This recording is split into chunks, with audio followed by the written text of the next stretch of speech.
As we go to air, the first political leaders' debate of the Victorian election is getting underway. There is certain to be more with 9 weeks left to polling day, but this one at Parliament House this evening has been arranged by the Australian Christian Lobby. I spoke to its Victorian Director Rob Ward before the event, which has been entitled Make It Count Victoria. Rob Ward, it's quite a coup for you. Well, I wouldn't describe it as a coup, Josephine. We've been able to arrange similar events both at the federal level for the last 2 federal elections and also in a number of other states and territories.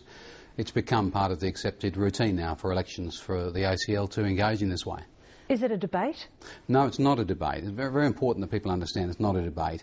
It's an opportunity for both leaders to tell us about their vision for the state, how they see themselves engaging with the Christian constituency and responding to some questions from the church audience that's there. And so what will the format be? I guess it could be a bit of a dress rehearsal for the main event of the election campaign.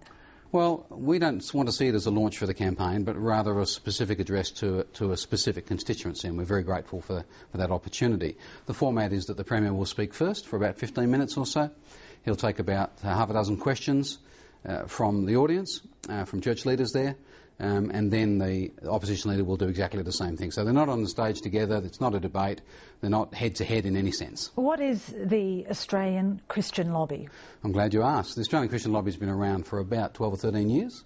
It's a group formed basically to see Christian values and principles accepted and influencing the way that we're governed, the way our society functions. And so we're a non-denominational, non-partisan group. We don't tell people who to vote for, we don't stand people for Parliament, but rather speak into the political sphere. In numbers, what sort of constituency does your group represent?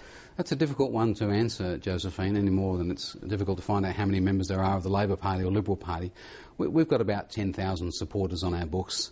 But you understand that more than 60% of Australians tick the box as Christians in the census. So while people may not be on our database, they certainly would, broadly speaking, share Christian values and understandings. And what issues will you be raising with both leaders? We've been asked that question a number of times, and I will say this, that they're not our questions, they're questions from the church leaders. We went out to church leaders a couple of months ago and asked them this question: what should we raise with the politicians before the election? So the issues that will be raised tonight come from that survey, if you like, of issues from the church leaders. Now, the Greens in Victoria are a growing force, as you know, and could be as many as 7 MPs after the next election.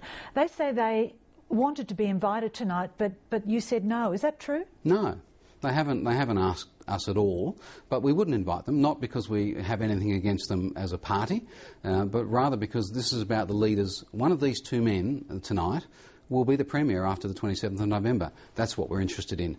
A Green MP, no matter how many, well, not no matter how many there are, but given the numbers expected, will not be the Premier. Sorry, so no, they didn't ask? No, they didn't ask. They've showed me a letter from your group which says that they can't come along because they're not part of the leaders of major political parties. I have written no such letter. Maybe they're confusing it with what happened in Tasmania back in March this year, or maybe the federal one, but there's been no letter in regards to tonight's event. The Greens also say that your group is a right-wing conservative Christian group and therefore not representative of all Christian groups. What do you say to that? Well, I don't think the Greens represent all people interested in the environment either, but I don't accuse them of not being able to speak into that issue. We don't represent the church. We are not the peak body for the church. We don't seek to do that at all. And in fact, that's particularly why, Josephine, the questions tonight are not coming from the ACL. They're coming from the church leaders themselves.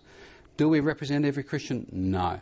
No more than the Greens represent everybody interested in caring for our environment. But are you right-wing, as they say? It's funny because I get accused of being pro-Labor and I get accused of being pro-Liberal. And I think that's a perfect place for me to be. Rob Ward, thank you for your time. You're more than welcome.